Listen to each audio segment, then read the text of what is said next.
أعوذ بالله من الشيطان الرجيم. بسم الله الرحمن الرحيم. السلام عليكم ورحمة الله وبركاته. الحمد لله نحمده ونستعينه ونستهديه ونستغفره ونعوذ بالله من شرور أنفسنا ومن سيئات أعمالنا. من يهده الله فلا مضل له ومن يضلل فلا هادي له. أشهد أن لا إله إلا الله وأشهد أن محمدا عبده ورسوله. اللهم صل وسلم على محمد وعلى آله وصحبه أجمعين.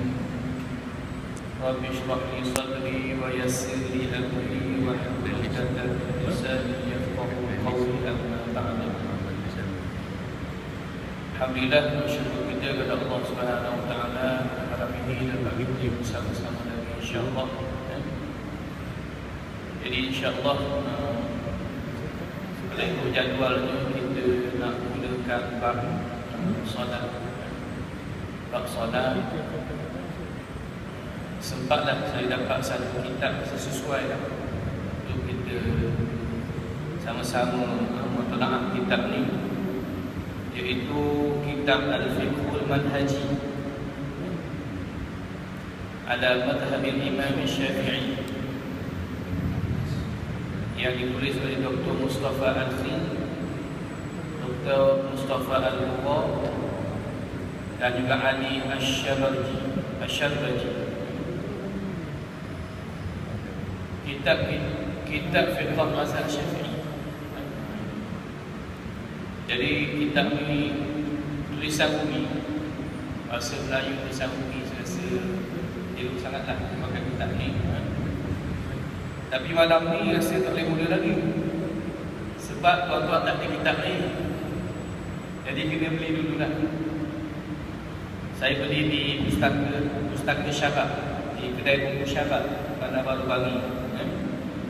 Harga dia RM22. Kalau ahli ada 15%. Jadi boleh pakat-pakat lah lepas ni. Tahu ada tuan imam kita ke, boleh beri nama, boleh beri duit sekali lah kan? Kalau duit kemudian dia bayar sekali, beri duit terus kan?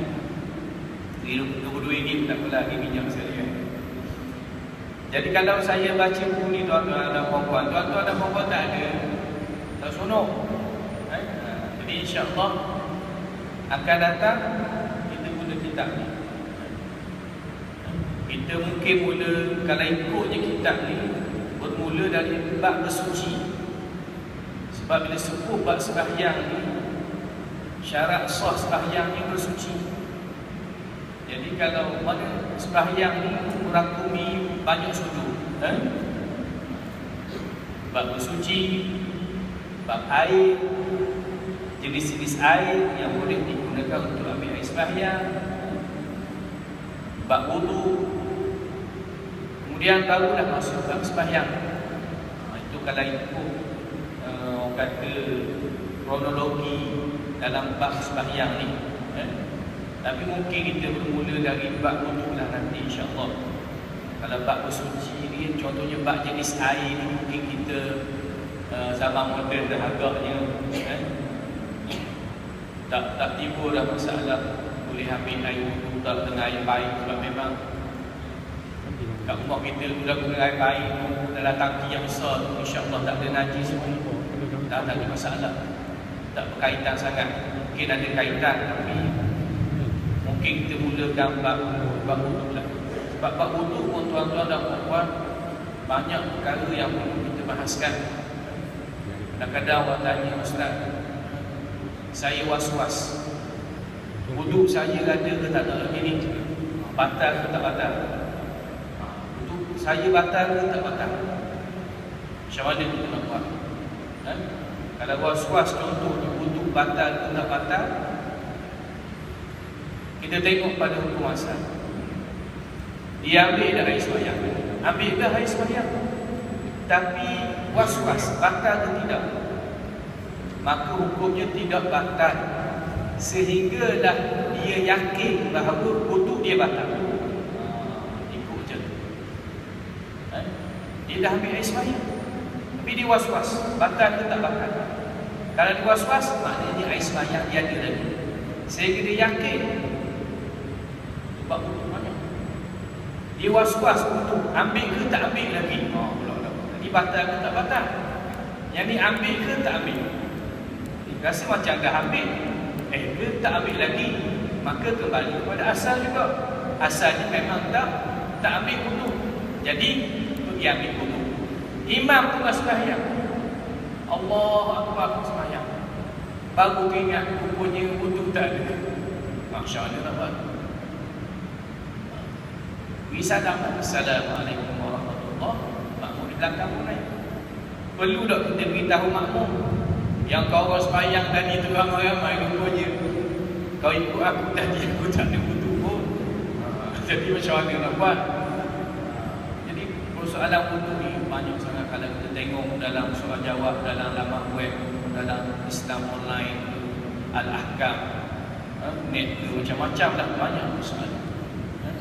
Jadi kalau dalam kes tadi ada dua pendapat lah, tapi kebanyakannya menyatakan bahawa solat imam saja yang batal, makmum tidak batal sembahyang.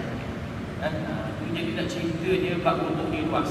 Jadi kalau tak ada apa nama ni, tak ada kitab, rasanya tak sesuai lah. Jadi insya-Allah akan datang kita mula perbahasan kita tentang bab wudu ni, kita nak cantikkan lagi insya-Allah. Jadi saya rasa bolehlah dalam masa yang akan datang. Ke nak hari Rabu minggu 2 ni boleh kok. Macam mana Tuan Imam boleh? Mana kalau sebulan lambat lagi. Jadi hari Rabu saya buat hari ni kita al-Azkar. Jadi hari Rabu akan datang nanti kita mula di Rabu minggu kedua kan. Jadi Rabu minggu kedua kita guna kitab Fiqh Mazhab Syafi'i. Mazhab Syafi'i. Bab wudu ni luas, tuan-tuan dan puan-puan. Perbahasan bersentuhan kulit sampai sekarang bahas dulu. Bersentuhan kulit dengan mahram. Bersentuhan kulit dengan mahram. Suami isteri bersentuhan kulit. Batal ke tak batal wudu? Kalau itu mazhab kita, mazhab Syafi'i, secara mutlaknya memang batal. Itu mazhab Syafi'i. Secara mutlak memang batal. Ada nafsu ke, tak ada nafsu ke, maka hukumnya adalah batal.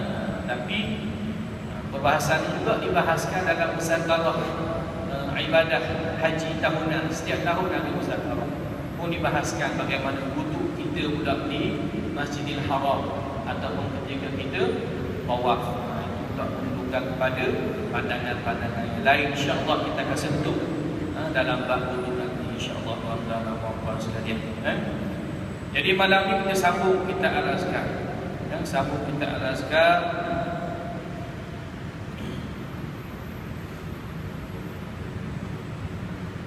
Baik kan?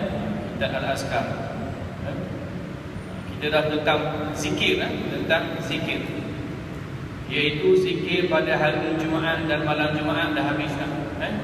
Jadi malam ni kita masuk bab baru, zikir yang disyariatkan pada 2 hari raya.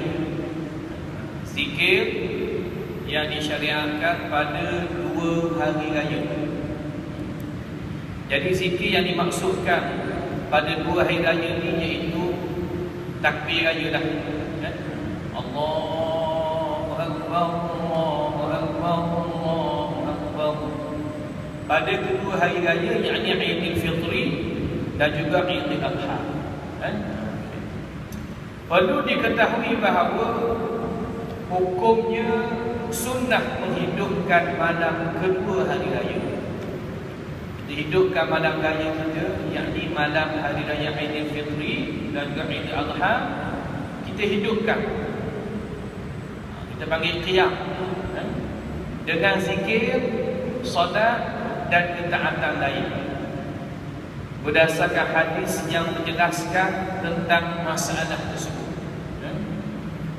Iaitu hadis-hadis yang berkaitan, hadis-hadis yang menjelaskan hal ini seperti berikut. Sabda Nabi sallallahu alaihi wasallam, "Man ahya lailatal 'idi lam yamut qalbuhu yauma tamutul qulub." Siapa yang menghidupkan kedua malam hari raya, nescaya hatinya tidak mati ketika hati-hati yang lain mati. Belum lagi bab ni belum ya. Maknanya orang yang hidupkan malam raya, malam Aidil Fitri, Idul Adha, fadilatnya hatinya tidak mati ketika mati hati-hati yang lain. Hadis yang kedua pula, man qama lailatal 'idaini lillah muhtasiban lam yamut qalbuhu hina tamutul qulub. Siapa yang melaksanakan solat pada kedua malam hari raya, nescaya hatinya tidak mati ketika hati-hati yang lain mati. Dua hadis ni tuan-tuan dan puan-puan, maknanya lebih kurang je. Maknanya orang yang hidupkan malam raya, Idul Adha, Idul Fitri, hati dia tak mati. Tuan-tuan mungkin pernah jumpa dan akan jumpa tulisan yang menyatakan, mungkin bertajuk antara perkara-perkara bid'ah pada malam hari raya. Mungkin ada akan jumpa, mungkin juga akan dapat WhatsApp. Sebab ada tulisan-tulisan yang mengatakan amalan menghidupkan malam raya dengan meyakini bahawa fadilatnya hati tak mati, di mana matinya hati-hati yang lain, itu adalah merupakan bid'ah. Dalam laman web pun ada, Indonesia kita pun ada. Dia kata maju, dia kata tak betul. Perkara ni tak betul. Demikianlah disebutkan dalam riwayat Imam Syafi'i dan Ibnu Majah. Pada hadis ini disebut dalam riwayat Imam Syafi'i dan Ibnu Majah. Maknanya perkara ini sahih. Mereka yang mengatakan perkara ini bid'ah sebab mereka menyatakan bahawa hadis ini hadis dhaif. Hadis ini tak betul.